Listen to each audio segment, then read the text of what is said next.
Tēnā koutou katoa and hello everybody. Welcome to the Lentil Intervention Podcast. My name is Ben Adelberg and I'm coming to you from Tamaki Makaurau, Auckland. Tēnei ka mihi ki te mana whenua o Aotearoa. And we acknowledge the local tribal authorities of New Zealand. And g'day, I'm Emma Strutt and I'm currently coming to you from Darumbal country in Queensland. Before we dive into our conversation today, I'd like to acknowledge the traditional custodians of country throughout Australia and their connections to land, sea and community.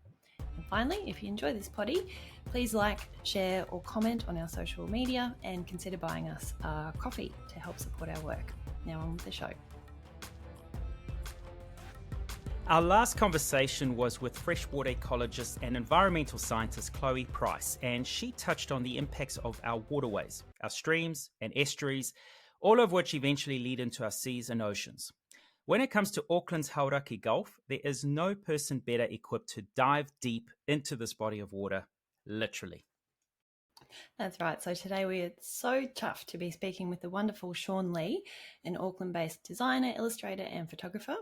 Originally working in web design and web media, Shaun went on to co-found one of Auckland's premier design studios, but he now dedicates his time to helping the planet. His environmental advocacy work is wide and varied, including serving as co-founder and trustee of Revive Our Gulf, which is New Zealand's only large-scale active marine restoration initiative, shining a light on the damage done in the Hauraki Gulf and with ambitious plans to reverse that damage. So, Shaun, thank you so much for joining us. Kia ora, thank you. It's lovely to be here. Shaun, just like Chloe, we only just met a few weeks back at the film screening of Toi Tui Te Whenua at Auckland University, and I had the honour of hosting the Q&A panel of which you were a guest. Limited time meant we could only touch on various topics, so we're certainly looking to this opportunity to explore the topics further, whilst also allowing you to take us, at times, on a visual journey. So for our podcast listeners, we hope this still comes across well for the audio, but it's a little bit of a trial, but if it comes out well, we will be making this episode available on our YouTube channel as well. So Shaun, to kick off, with every guest, we always like to begin with a bit of a backstory, personal journey. For you, diving, photography, creativity, those are your passions. How did you get into all that? Well, I guess I always wanted to do Save the Planet stuff, and I had a sort of a plan to try and pay off my mortgage and then go and do Save the Planet stuff. So I'm a bit of a planner, and that was always the idea. But then when I was doing my biochemistry degree, I found that I was just drawing all over my notes. It was just scribbles everywhere and sketches and stuff. And I realized that working on the advocacy side rather than the science side was probably a better fit for me. And so I trained as a designer, got to have a pretty awesome career in web design and worked with some smart people and paid off my mortgage and turned 40 and had my midlife crisis, and now I've been doing Save the Planet stuff ever since. Amazing. And there's a few areas, of course, we're going to spend more time on, but one of the initiatives that you've been involved in most is, have I pronounced it? It's an acronym, Most New Zealand. Tell us a little bit about that cool initiative. Oh, well, I've always been a photographer, not really a filmmaker. And I love wildlife and nature and stuff. But I mean, one of the ways that we define whether something's alive or not is if it moves, So fundamentally, in so many ways, all my photos are kind of just dead. And so the idea behind Most New Zealand was really just to try and find a way to talk about New Zealand wildlife, but with moving photos. So if you go to the site and view it, like all the photos are kind of just like little video loops. And it was just this sort of idea for a web experience that was kind of bridged those two worlds. So yeah, that was the idea. The term sort of Most New Zealand was just a way of kind of celebrating all the things that I think that are unique about Aotearoa. I love how that website, it's absolutely visually stunning, by the way. So congratulations on this paying off so well. But I love how everything's been pieced together to help the viewer appreciate, the unique beauty of New Zealand, but also to understand the pressing concerns that are threatening that. So how did you kind of weave everything together for people to be be able to understand it so clearly?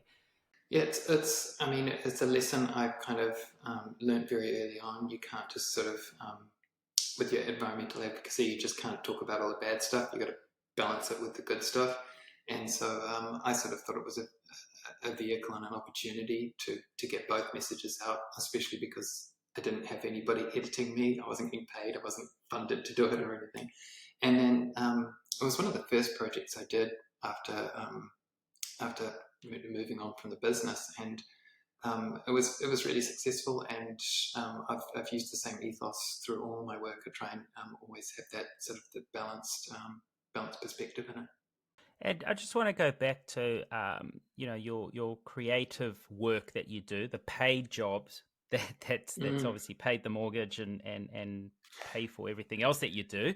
But some of it is there's a bit of activism in there because you do support non-for-profits. We talk a lot about communication in science, and we've had numerous amazing, wonderful guests that just have an ability to take something so deep and you need degrees to understand and put them into words that the rest of us can understand. But something we haven't really spent much time thinking about, even because I guess our all about academics and scientists and researchers, but from a visual point of view, how important is using visual to communicate science, communicate the impact of what's happening with our planet? Obviously kind of biased, but I think it's really important. I think I had this experience where we were presenting the last State of the Gulf report, the 2021, to the Hauraki Gulf Forum, and I was sitting behind one of the forum members, and she was flicking through the report like it was the first time that she'd seen it. And she was just going through looking at all the pictures, just the diagrams. It wasn't spending any time actually reading anything. And it kind of like it's often the summary or that first glance is what's the overview of the issue. So before you get into the nitty gritty, trying to present it at a really high level, that's where visuals do a really good job. But also sort of pulling out where you think the guts of the problem is and trying to tell that story. I'm always on the lookout for really good science communicators, like Mike Joy and Chloe, because a lot of those people, they know how to tell the story, and if I can find a way to just turn it into a picture for them, they can really appreciate that. So they're good people to work with, but you need the text as well. You can't do everything visual, but some things definitely work better visually. And another website you helped create, which is also a really good visual medium for people that are interested, is New Zealand Tracker. So I imagine this website is invaluable for any bird watchers or conservationists or citizen scientists, or even just mums and dads wanting to get their kids more interested in the outside world. It's a pretty cool little tool for people to utilize. Tell us about that. Oh, thanks. Yeah. So I'm a what's called a doctoral minder. So I mean, going back to what Ben was saying before about volunteering. So I mean, one of the first things I did is I decided to put lots of time just on the ground doing this stuff. Like I didn't want to be like an armchair designer. I wanted to go out and do things and try and help. And so that's one of the first things I got sucked into was doctoral minding. And it's been incredibly successful. I'm really pleased, to call myself a doctoral minder, because we've kind of got this guerrilla network around New Zealand that has, turned things around for the species, which is really cool. It hasn't sort of been managed top down. It's been, sort of flax roots. And I helped organise the Auckland Doctoral Minders Forum, and a couple of years ago, this guy came and talked about the doctorals he was looking after, and he was really, really cool. And he was also a website designer guy, and I was like, we've got to work together on something. Like, I've got to work with this guy. And so we kicked around a few different concepts, and he came up with this idea, this problem actually, really that he was having, which was we kind of play beach detective as doctoral minders. You're patrolling the beach, you're walking up and down, and you're going, what's happened on the beach when I wasn't here, because you can't be there the whole time. So you might have lost a nest, you might have lost a chick or something like that, and you're trying to figure out what's happened. And so there were some good resources out there for different kinds of predators, but not all of them. And so we started sort of thinking about how the beach is basically a giant ink pad for us to play detective with, and all we needed to do was just create a really, really good resource that everybody could use to read beaches, and we'd be able to have all these insights. And so that was the idea behind NZ Tracker, and we're still building it. It's still a work in progress, but everybody's loving it and using it and getting a lot out of it, which is really choice. I wonder if Harrison Tallarico is listening to this episode. We interviewed him 3 episodes ago, and he's based on Rakiura at Stewart Island, and working for Doc, and he's doing a lot of work on feral pest management, in particular looking out for the southern New Zealand dotterel, of which is roughly about 120, 140 left. So a lot of work going there. So it's almost like, we need to connect the two of you. You're working with the northern dotterel, and he's working with the southern. But amazing. I mean, so much, again, creativity in terms of the approach. And I think it just shows the importance of, when we talk about, it's almost like I'm wrapping up the show already. I'm not. But, when we talk about taking action, and, for a lot of our listeners, it's, okay, but that person's an academic, so they're good at that. Or this person's good at this, and that's why they do that. How can I contribute? And this just highlights how it doesn't matter. Use your skill set in your specific way, and you can come up with a completely different approach of whether you're monitoring, reinstating, repairing, protecting, and so on. So this is amazing to hear, and like Emma says, it's amazing work that's gone into it. Now, you've mentioned beaches, you mentioned a little bit of the environment. One environment that you're very passionate about, an environment that you spend a lot of time in, you like to spend time outside, is the Hauraki Gulf. To our non-Aucklanders, what is the Hauraki Gulf? What does it entail? Tell us a little bit about this body of water, especially. So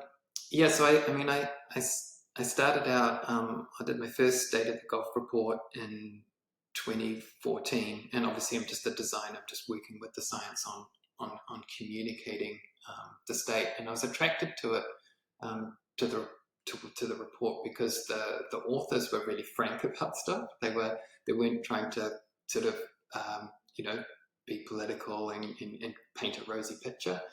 And the Gulf is a really, really degraded water body. It's really had a lot of impacts over the last couple of centuries. And this graphic here from the last State of the Gulf report in 2020 sort of sums that up a lot. We've lost 67% of our seabirds and shorebirds. Rock lobsters are worse than this, and lost more than 76% of those. Pretty much lost all our seals and sea lions, nearly all of our whales and dolphins. Lost this one huge habitat called, green-lipped mussels, or kutai.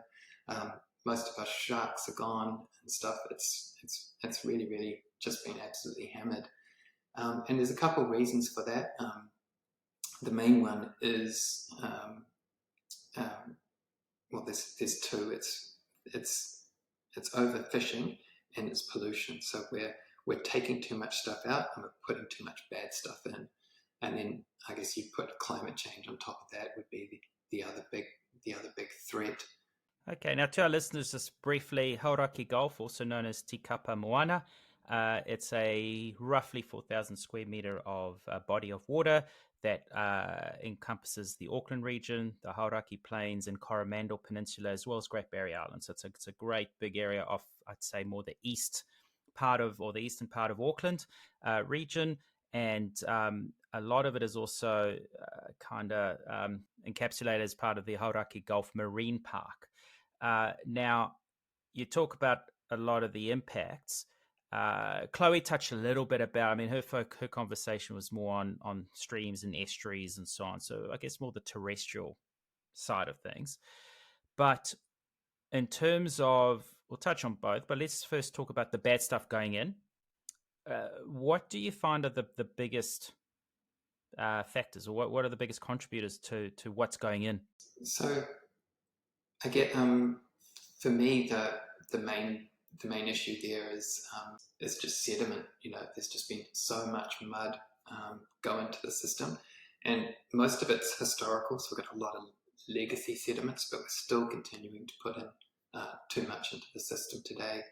So I've got a slide up at the moment just showing how bad it is in some places, and just to talk listeners through what it's like diving in some of these places that have been heavily impacted by sediment. It'll look really, really lovely and rosy on the surface, and I'll probably have pretty good visibility there. I might have, be able to see the end of my fins.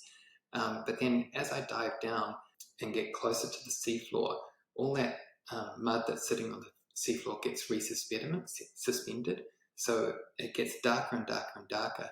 And usually by the time I'm sort of a meter away from the seafloor, I've got my hand stretched out in front of me and I can't see the end of my hand. And then I can't feel when my hand hits the seafloor because it's kind of like soup. And you can't even take a photo there to show people what it's like. It's just so gross. And so we've got some really, really bad spots in the Hauraki Gulf that have just been really, really, really, really badly degraded. I've got another photo here just showing me with my arm buried in the seafloor there, and you can see it's up, well past my elbow. And what I'm doing there is I'm actually fishing around on the bottom of the seafloor, and what I can do is I can find lots of shells down there, which is really sad because it shows what the habitat used to be like, but isn't anymore. So you mentioned all of this sediment that's washing in, but you also referred to the green lip mussels before, and they're obviously important for filtering. But I know that they can be all along the seabed up until 50 metres deep. So I imagine it's not, a food that's harvested solely by divers. So how much has dredging contributed to the problems that you're seeing in the Gulf now, especially with all of that sediment also washing in? Yeah, so it's quite tragic. What we did is basically at the same time as removing, as sort of flooding the system with all the sediment, we moved the ability for the Gulf to clean itself. So all of these shellfish that live on the bottom of the seafloor, they're what's called filter feeders. So they've got these, what they're doing is they're looking for food in the water, sort of pumping away, and they're sucking in that, algae and phytoplankton stuff as food. But when they do that, they also suck in sediment. And because they're community awesome animals, and they don't want to send that sediment on to the rest of their fauna, they grab it and they bind it up in mucus and stick it down onto the bottom of the seafloor. And what that means is they're actually cleaning the water. So we used to have more than 600 square kilometres of green lip mussel reefs in the Hauraki Gulf, which is like an insane size to kind of imagine. I think it's like more than 80,000 football fields or something. It's just really, really hard to even try and imagine that. It's absolutely massive. And so there's all those little pumps, those filter feeding machines would have cleaned out the entire Firth of Thames in a single day, whereas the remaining mussels would take more than 2 years to do that. So really incredible little filter feeding machines. I like to think that if I invented a self-replicating filtering machine that could clean water like that, I'd win some sort of Nobel Prize or something. It's that's so cool. But yeah, what we did is we just completely didn't recognize the value that they had in the ecosystem, and we started dredging them in about 1920. The fishery just built up and built up and built up, and we pretty much removed them all. The fishery collapsed in the 1960s. So this is a graph of that here. And then what's worse is they knew that they'd stuffed up and they'd collapsed this fishery, but they didn't stop the practice. They went down south, did it in Marlborough, and then came back up and did it on the west coast of New Zealand as well. So what they've done is collapsed all these fisheries, but I think nowadays you'd call it ecocide, because what they did is they killed an entire habitat and removed that from the system. And we've waited more than half a century and it hasn't come back. And what about the impacts of trawling? Because we're just talking about the mussels here, which often regarded as the kidneys of our ocean. But what about all the other species? Because in your first slide, you spoke about near collapse of a lot of other species in the Hauraki Gulf. So how have those been impacted? What's been the cause of those? Thanks for mentioning that, Ben. There's lots and lots of different stuff that lives on the seafloor. Basically, you're either a photosynthesizing plant or you're a filter feeding animal. And those animals that form together and live in groups are what we call biogenic habitats. And here's a graphic I did for Doc that kind of went viral earlier this year that sort of described the values and a few examples of these different kinds of biogenic habitats. And I'll just quickly walk you through a couple of them. We've got scallop beds, obviously mussel beds, tube worm mounds. These are really, really amazing. I dived some last year that were kind of like the New Zealand version of a coral reef. Like they're sort of 80 centimeters up off the seafloor, and as you swim over the top of them, that's got these little polyps that are sort of waving around, and as you swim over them, they pull in like a little Mexican wave across the reef. Really, really stunning. Obviously horse mussel beds, dog cockle beds. We've got corals in New Zealand, but just a lot smaller. Sponge gardens, bryozoans, sepiens, brachiopods, heaps of different stuff. And they're all vulnerable to bottom impact fishing. So bottom impact fishing is smashing down food and homes for stuff that live on the seafloor. So it's killing those habitats, and even if it doesn't directly kill every single thing that they smash into, they still injure things, making them vulnerable to predation and disease. And I've got a few graphics I can keep talking about bottom trawling impacts for a bit. In the Hauraki Gulf, it's really, really massive. Like they basically doing 21 times the length of all of New Zealand in and around the Hauraki Gulf every single year. And those trawl doors, they're basically ploughing the seafloor, making these big furrows right the way through it. At the moment, there's a plan to sort of stop some of this bottom impact fishing. But what our government's done is it said, okay, let's stop the recreational bottom impact fishing, which are these, really small little recreational dredges, but it's allowing all this ginormous stuff with these, big nets that are 10 to 30 meters wide. So it's quite hypocritical of our government. So to clarify, this is still ongoing. Mm-hmm. It's basic. I mean, the fight to stop bottom trawling in the Hauraki Gulf has been going on for more than 100 years. So it's a really long fight. That's hard won. We've had some movement, like with large parts of the inner Gulf. You're not allowed to bottom trawl anymore. But we're just slowly trying to push them out of the marine park. I was going to say, considering most of the area is marine park and we know how detrimental this is, how is this still allowed to continue? Or is the marine park just a fancy, pretty term, and so we're a marine park, but the shitfuckery still continues in this space? Exactly, yeah. The shitfuckery means it's a paper park, and we really need to clean up our act. One of the things that not many people realize with bottom trawling is about the sediment plumes that come up from behind the trawlers. So there's these these giant clouds of sediment that are stirred up intentionally because they help scare the fish into the net. And remember, I was saying that you're either a filter feeding animal or a photosynthesizing plant. Well, if you're that filter feeding animal, you're going to get choked by that sediment and die. And if you're a photosynthesizing plant, you're going to get smothered by it and die. So these giant clouds of sediment are really, really dangerous and damaging. And a single trawl, just one of them, because of that sediment plume, the impacts of it are nearly as big as one of our biggest, marine reserves in the marine park. So just a huge, huge amount of damage.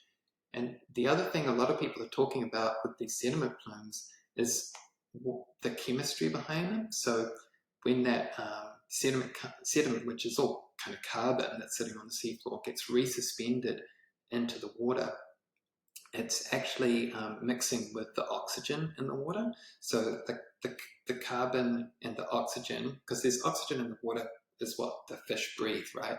That's how they get by. So you don't often think of oxygen being down there, but there's heaps of oxygen there. And it's getting mixed in and creating CO2, which is contributing to global warming. So are we on track to create a dead zone in this area, or has that already occurred? Like, is it becoming hypoxic? Yeah, yes, Emma. There's we definitely have problems with oxygen loss in the Hauraki Gulf, but it's not showing happening up in the outer Gulf so much because of bottom trawling. It's happening in a Gulf where we're flooding the system with too much nutrients. And it's really important to talk about nutrients, not just sediment, because what's happening is nutrients are really awesome. And we kind of, from a nutritionist perspective, you kind of think of them as a good thing, right? But what they do is they feed the system so much that we have these big algae blooms. And if there's big algal blooms and there's lots of fish to eat it, then it's great. But if there's not, then the algae will die and they fall down and they land on the seafloor where they get consumed by bacteria. And then those bacteria, they go absolutely nuts and just consume all the oxygen on the bottom of the seafloor. And we are starting to see signs of hypoxia, of what we call dead zones on the seafloor of the Hauraki Gulf. And at the moment, it's only affecting the very smallest stuff. But yeah, it's the nutrients in the Hauraki Gulf are growing because of man-made fertilizers and stuff going into the system, and it's something we're really concerned about. Do you think it's also exacerbated by the fact that, now I'm trying to visualize this, but I don't have a slide to portray this, but it's one thing having a straight coastline and all the rivers, estuaries, streams, and so on, they feed into the ocean and out it goes out to sea and get diluted. But when you look at the Hauraki Gulf, you look at the Auckland, the Waitemata Harbour, you look at the Coromandel, you look at it's almost like the body of water is what's surrounded by land. So each river and each stream and so on is flowing the sediments, the nitrates, the pollution, the PCBs, the everything, all the contaminants into the water. But instead of washing out, it would effectively hit land. But from that end is also coming more. So we're almost creating a more concentrated body of water and not flushing out as much as it should. And do you think that's what's also, it's kind of holding more of the contaminants, more of the sediments in a space? Do you think that is potentially a factor? I think that's fair.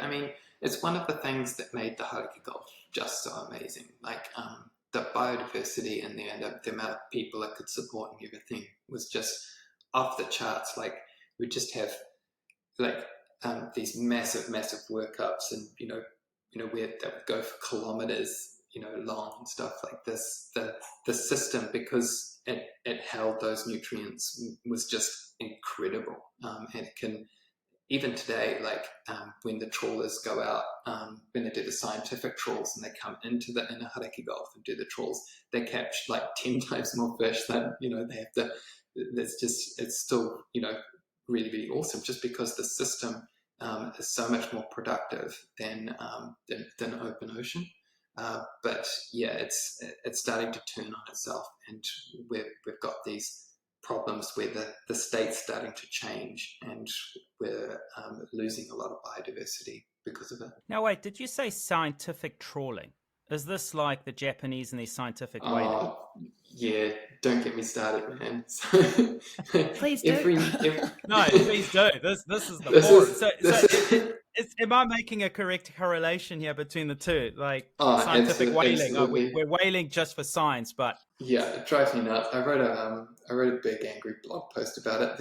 It's the I mean I was astounded as to how much trawling was going on for science. Like a kind of a like when we count fish in a marine reserve, you know, you can just put down a camera and count some fish. You know, you don't have to hurt anything. Whereas for the fisheries New Zealand scientists, what they decided to do was bring in a trawler. This is like, you know, this big scientific research vessel, which is kind of cool and stuff. But then they're trawling with it and dragging the gear across the seafloor, smashing everything up. It's just horrific. And they catch like $1 million worth of fish, you know, every year, and then they sell it to sort of, you know, pay for the work, I guess. And it's just like, oh, there's got to be a better way. I'm horrified by it. it's like having scientific forestry. Let's go and knock down a whole bunch of Let's native count the trees by cutting them down. Yeah. Yeah, Honestly, yeah. you know, and as New Zealanders, you know, we're a country that's kind of supports Sea Shepherd. It's, you know, we're anti-whaling, and yet we're doing the same bullshit in our own, Pure, literally clean, our own green. backyard. Clean green, Sure, New Zealand, yeah, welcome. How am I? Yeah, You know, it's kind of weird. Like the fisheries part of the way we manage fisheries in New Zealand seems to have just sort of escape all of the other legislation and all of the other things that, you know, that are quite sensitive and caring. You know, like we do, like, I mean, I wonder if it comes down to some of our values as New Zealanders, you know, like how we see the difference between how we see a native bird versus how we treat a native fish, you know, like there's just something fundamentally different there. well, when you look at how many fish species we have lost, I think there's your answer. And it's, I think it's also the fact that, well, fish you don't really see. For most of us, we don't see them. You know, they're in the water. We're not in the water. We're on land. So it's perhaps a little bit of that disconnect. But yeah, you it's know, something I'm getting more sensitive to as I get older.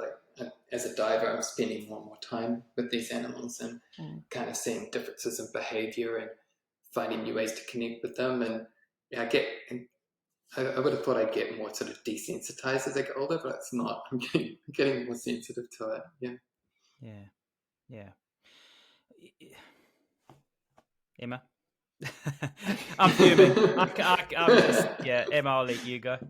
Oh, it's so frustrating because you've got such critical issues on land surrounding farming practices, which then creates the issues with freshwater estuaries, etc., running off into the sea, and then like practices are falling down there as well. So there's just so much stress on the system from start to finish, which is why we need to talk about Revive Our Gulf and the important work that you're doing. So tell us about the vision and the mission of this organisation. I love the work that I'm doing with Revive Our Gulf. So I'm a trustee of the Mussel Reef Restoration Trust, and basically we're putting food back in the water, which is just such a bananas kind of weird thing to do. But we're trying really hard to rebuild those lost habitats, the greenland mussel habitats in the Hauraki Gulf. We're doing it because not just for the fisheries benefits, but there's so much more biodiversity associated with mussels, and obviously those clean water benefits that I talked about earlier. So 10 times more fish associated with mussel beds, heaps more invertebrates. So the fish that visit our reefs are not just eating the mussels, they're eating all the stuff that kind of comes with it. And I've already sort of talked through how the mussels filter feed and the benefit, the clean water benefits, which absolutely everybody's behind.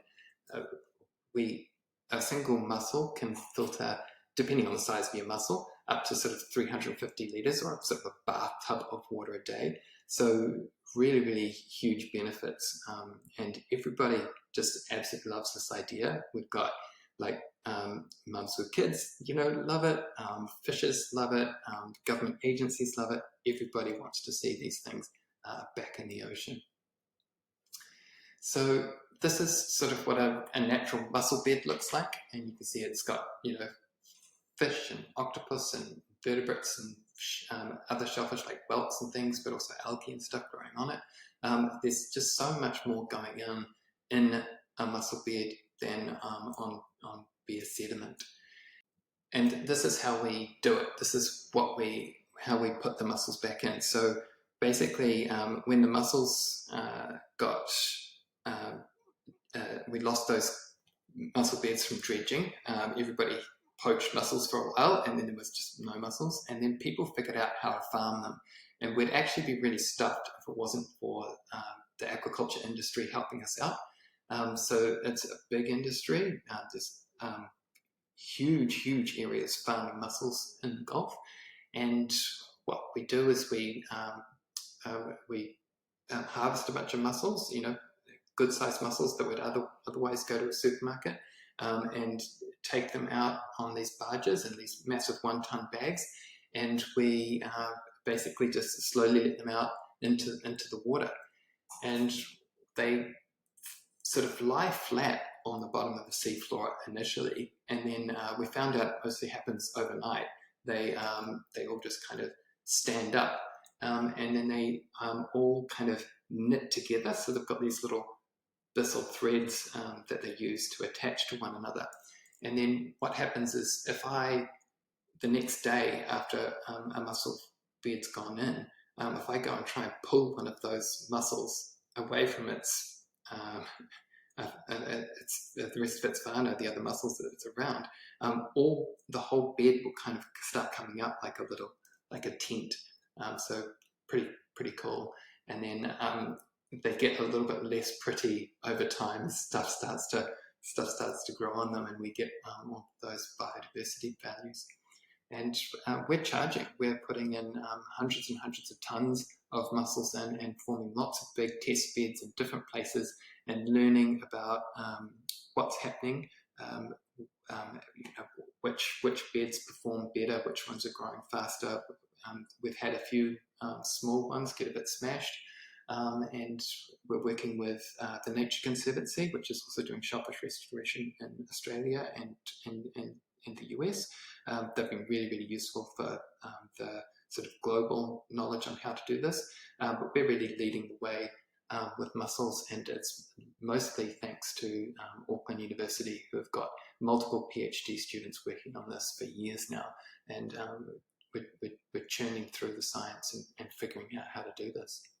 Amazing. Now, just one question. Aquaculture, when we just mentioned the word aquaculture, in some areas, it's actually a problem. So, the first thing that comes to mind, salmon farming. We know that causes huge ecological damage. Now, when you talk about mussel farming, are there any risks? Are there any potential downsides to it? Or exactly due to their, filtering nature, actually they're already starting their work as they grow in the farms? Yeah, definitely pros and cons. When you dive underneath a mussel farm, it's not like there's mussels that fall off the mussel farm and they land on the seafloor, but those mussels don't look half as good as the mussel beds that we build. There's basically there's a lot of kind of what we call pseudo-feces falling down from the mussels on the mussel farms that kind of blanket the mussels underneath. So it's not great. But mussel farms, like every time the mussels get harvested, they're taking nitrogen, for example, out of the system. I personally think there's more positives than negatives to mussel farms. I definitely don't think the same thing about fish farming. And we've got a fish farm proposed in the Hauraki Gulf at the moment, and the hearings are on this week. It could be quite problematic because, and the main difference is that the fish have to be fed, whereas the mussels don't. In the areas that you're remusseling in the Gulf, are these I like completely... that re-musseling. That's awesome. Hitting the gym, bruh. gains. But are these completely protected areas, or can people come along now and harvest them and take them back out of the environment again? Yeah, they could, and so that limits us on where we can put mussels down. So at the moment, we're putting them down in quite degraded areas that people don't want to go harvesting mussels, but that won't work forever. There's one of the cool things the government's talking about doing at the moment is introducing what are called high protection areas. It's kind of like a marine reserve, but in a marine reserve you can't do anything. You can't, pat the fish. Whereas with these high protection areas, we'll be able to do active restoration. So we'll be able to install mussel beds in some of those areas, which will really help us extend the range of sort of environments where we can put mussels in. So would you say in general the government's been quite supportive of your work, or should people be writing letters? At the moment, we're getting a lot of financial support from Auckland Council, not really much from Waikato Regional Council. We've just got a Hauraki Gulf focused kaupapa or focus, which is those two councils. We got a little bit of a help initially from the Ministry of the Environment, but where I really think the government needs to step up is Fisheries New Zealand, who sort of responsible for losing the mussel beds in the first place, needs to start thinking about initiating its own restoration program. So, for example, they're allowing techniques to smash and kill all of those different species that live on the seafloor that I talked about earlier, but at the moment they have no idea on how to put those back, and so they need to progress science on that, and then so they know how to return those habitats if they're going to keep smashing them, and then also actually just start doing it in places that they've damaged, because the commercial companies aren't going to do it. They just come in, extract, and leave. There's a lot of amazing work that you're doing here with Revive Our Reef and the entity and the organisation. But for our listeners, as individuals passionate about the water, especially those that like spending time in the water, like myself, what can we as individuals be doing to either contribute to the restoration, or what can we be doing? I don't eat mussels myself, but if you buy mussels, you're supporting the industry and you're kind of helping us, I guess. But you can go and check out the Revive Our Gulf webpage and sort of get behind the idea and share the idea.